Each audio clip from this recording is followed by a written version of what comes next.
a new coach, and a new day for Nebraska football.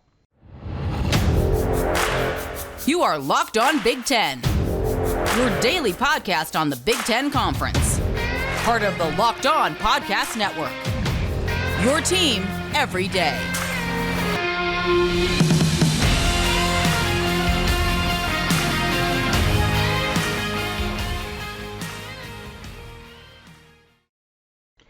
Hey, Nate Dickinson here. You're tuned into Locked On Big Ten on a Saturday, here to report on some big news in Big Ten football.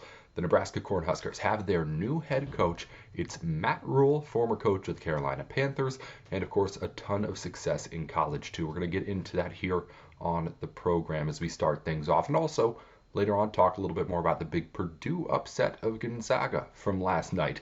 Gonzaga falling to its second Big Ten team here in the month of November. First time they've lost 2 games in November since all the way back in 2010. We'll get to that in a minute though. First though, the biggest news of the day broke last night, became official this morning. Matt Rhule is the new head coach of the Nebraska Cornhuskers. He signs an 8-year deal with Nebraska. No word on the terms of any of that yet. Of course, that all matters very much if we're talking about buyouts and things along the such. We had the conversation with Scott Frost. Hopefully we won't have to have the conversation with Matt Rhule, but of course when we learn more about the actual numbers behind those 8 years, we'll talk more about it. But of course, first let's talk about just Matt Rhule. We've gone over this before. The second he was fired by Carolina and the Panthers, it looked like, at least in my head, like he would be a big candidate for Nebraska. I was surprised to see this go all the way till the end of the season, honestly. When it had happened initially, Nebraska had a head coaching vacancy. Shortly after, again, Matt Rhule gets fired from the Panthers. They were a match made in heaven, and to be quite honest, the fact that this hiring happens pretty much, the news breaks the night right after the season finishes for Nebraska, I suspect this was pretty much penciled in for at least a little while here. I would imagine they had started conversations the second that both the position was available and he was available, but I don't think this is a deal that just got done last night. I would imagine this was something that was pretty much set in stone for a while. Again, let's get to Matt Rhule's resume though. He has been a guy who has been known not only to turn around college football programs, but to do it with incredible speed. Starting out at Temple, 2-10 his first season, to 6-6, to back-to-back 10-win seasons. The Temple Owls have not won more than 8 games since he left. He left them to go to Baylor and pick up the mess that was over there. He takes what was a 1-11 first season, and on top of everything else that he had to overcome with that Baylor situation, the next year goes 7-6. The next year after that, 11-3. He has not only success, but the success that happens quickly, which I'm not sure makes for a great formula when you're putting it together with Nebraska fans, because it's putting quite high expectations on a guy that has not really been in college football for a few years, one, and also hasn't done anything at Nebraska yet to prove that he's actually the guy. I mean, remember, we thought Scott Frost would be the guy to turn Nebraska football around.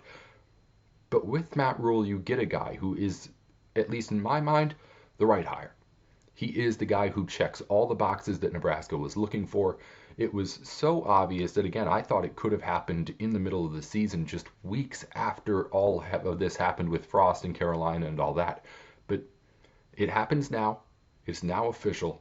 And I think it's the right guy for Nebraska, at least right now, of course. If you're looking at the names that are going to be out there and everybody else, there may be somebody else who comes up. But Matt Rhule was the guy who was the big ticket name. Nebraska had made it pretty apparent they were ready to spend the big ticket money, and I'm interested to see exactly what that dollar amount is if and when it does actually come out.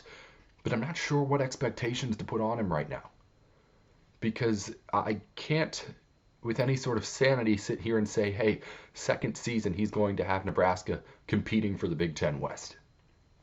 I can't think that with where Nebraska is now and the fact that this is a new head coach that's taking over. But at the same time, this guy has the resume that says he's going to do it quickly, and you know he's going to have the resources.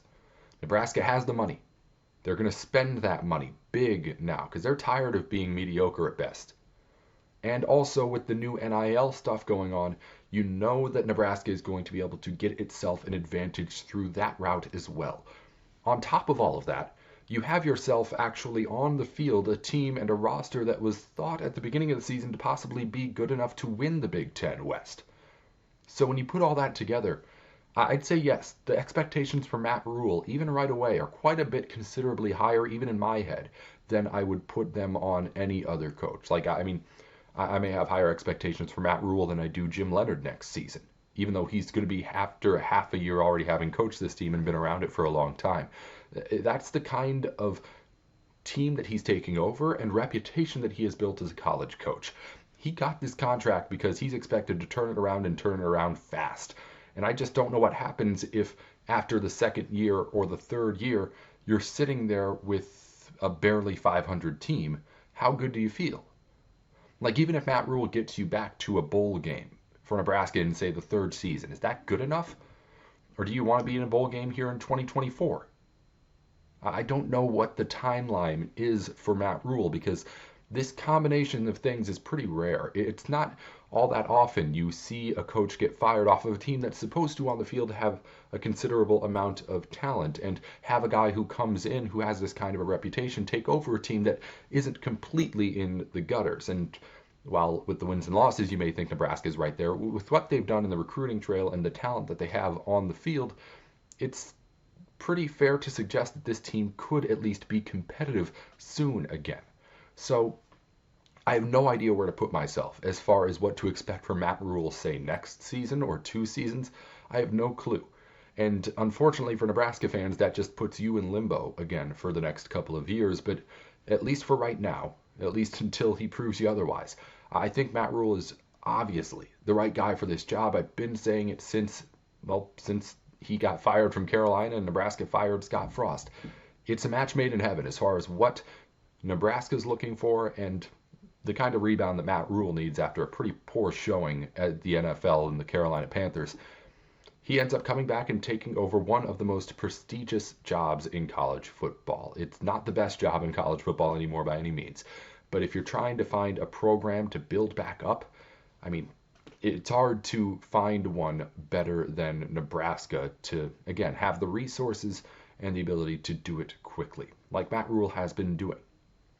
We're going to chat about Purdue's upset of Gonzaga here as we continue along on Locked On Big Ten. But first, our show today is brought to you by BetOnline. BetOnline has everything you need for all of your sports gambling needs, whether it be to find all the lines and odds from all of the sports around there. Of course, World Cup is here. College football is not done yet either, and college basketball just warming up. You can head on over to BetOnline to get your bets in on any of them, get the information you need to make sure that you're making the smart picks, and anything else that you may want. It's all at the one-stop shop of BetOnline, where the game starts. All right, just want to talk real quickly about Purdue beating Gonzaga bad last night at the Phil Knight. I don't know if it's the Invitational or the Classic that they were playing in. It's weird names for these things. Anyway, they beat Gonzaga in Portland in a game that started in Purdue time at 10:30 at night, and it was a blowout in the second half at the very least. Purdue went behind early, was taking a lot of threes and a lot of shots that I didn't really think they needed to be taking early on. Luckily, Gonzaga didn't execute too badly or too heavily on that to make things really poor for Purdue. I think it was at the 10-minute mark, the score was like 16-9. So neither team really scored well at the start, but Purdue turned things on. Boilermakers were great, started to turn things around, started going inside to Zach Edey a lot more after relying on those outside shots early on. And that's the kind of stuff I want to see out of this Purdue team, of course. You have to be able to pound it inside to Edey when you have the clear advantage that Purdue had over even Drew Timme. Drew Timme cannot guard Zach Edey. That was clear when we went on and was watching this game. He's been really, really good. Purdue shoots 57% from the field in the second half, just blows Gonzaga out of the water, and looked like they were outmatched, the Bulldogs did.